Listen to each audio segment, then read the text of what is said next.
नमस्कार, मी पूजा कारेकर पोटपूजामध्ये आपल्या सगळ्यांचं स्वागत करते। आता लिची येऊ लागलेली आहे मार्केटमध्ये, तर मी तुम्हाला आज लिचीचं सिरप आणि त्याचं सरबत कसं बनवायचं ते दाखवणार आहे। चला तर मग बघूया। आता ही लिची आपण स्वच्छ धुवून घेतलेली आहे आणि आता ही लिची आपण सोलून त्याचा आतला गर काढून घेऊया।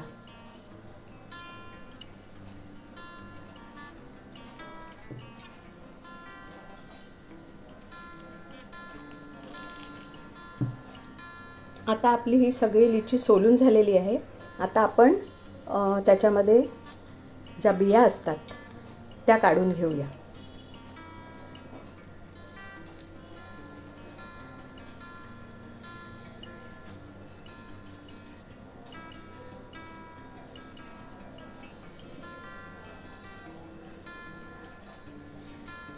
ताज्या लिचीचं सरबताचा व्हिडिओ मी केलेला आहे, तोही तुम्ही बघू शकता।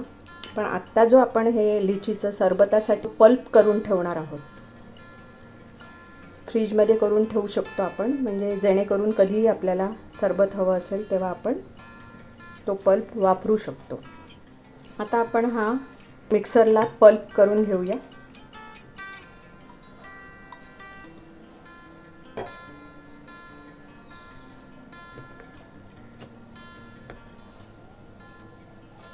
आता हा मिक्सरमधून काढलेला पल्प जो आहे तो आपण या गाळण्यामध्ये घालून घेऊया।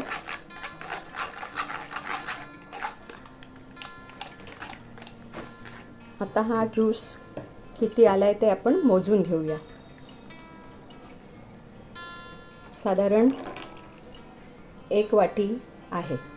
लिची छान आंबट गोड आहे, त्यामुळे आपण पाऊण वाटी साखर घेणार आहोत आणि त्याचा आता आपण एकतारी पाक आपल्याला करायचा नाही आहे, थोडासा चिकट असा पाक आपण करणार आहोत। आता आपण या भांड्यामध्ये साखर घालून घेऊया।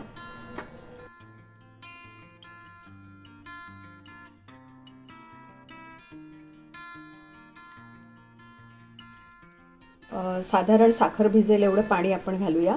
1-2-3 चमचे पाणी घातलेलं आहे। आता आपल्याला हा साखरेचा पाक करून घ्यायचा आहे।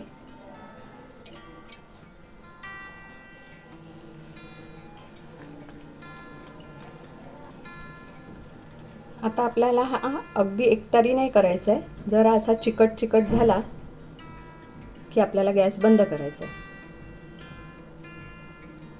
चिकट लागतोय आता माझ्या हाताला। साधारण असा चिकट थोडा हाताला लागला पाहिजे, असा झाला की आपण गॅस बंद करायचा, कारण वाडगा गरम असतो त्यामुळे ते पटकन अजून एकतार होण्याची प्रक्रिया पुढे होऊ शकते। त्यामुळे मी गॅस बंद केलेला आहे, कारण माझा हा वाडगा खूप जाड आहे।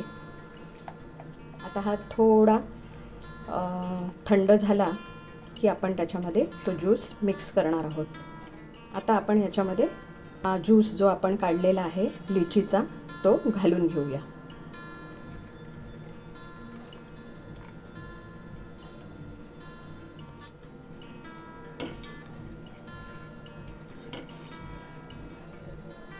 आता आपण परत गॅस पेटवून तो थोडा असा चिकट हाताला लागेल असा पल्प होईपर्यंत आपण ते ढवळत राहणार आहोत मिश्रण। लिचीचा ओरिजिनल स्वाद तसाच राहिला पाहिजे म्हणून आपण त्याच्यामध्ये दुसरं काही घालणार नाही आहोत। थोडंसं मीठ घालणार आहोत फक्त, कारण लिची थोडी आंबट गोड असते, त्याची चव अधिक वाढते। आता हे मिश्रण आपण असंच ढवळत राहणार आहोत।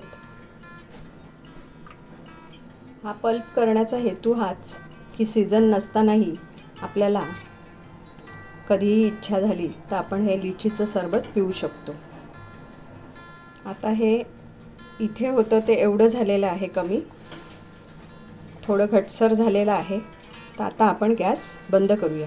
आता आपलं हे सिरप थंड झालेलं आहे। आता आपण याच्यामध्ये लिंबाचा रस घालणार आहोत। 1-1.5 लिंबाचा रस चवीप्रमाणे तुम्ही घालू शकता, कारण हे सिरप थोडं गोड होतं, तर त्याला थोडासा आंबटपणा यावा म्हणून आपण हा लिंबाचा रस घातला आहे।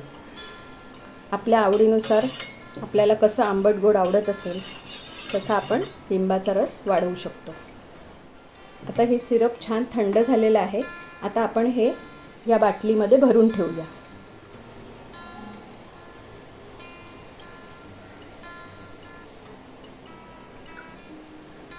सरबत करताना आपण पाण्यामध्ये ह्याच्यातलं हे जे सिरप आहे ते आपल्याला हवं तेवढं घालून आपण सारखं छान सरबत करू शकतो. आता आपण खाली बर्फ घालून घेऊया. त्याच्यामध्ये 1-2-3 चमचे सिरप घालून घेऊया आणि आपल्याला हवं तितकं पाणी घालून आपण ते छान मिक्स करून घेऊया.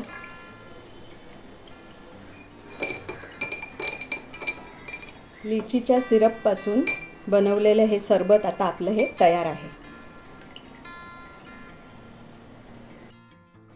तुम्हाला हे लिचीचे सिरप कसे वाटले हे नक्की कमेंटमध्ये कळवा. लाईक करा, शेअर करा आणि सबस्क्राईब करा. आणि हो, मस्त खाण्याची घ्यायची असेल मजा तर बघत राहा पोटपूजा.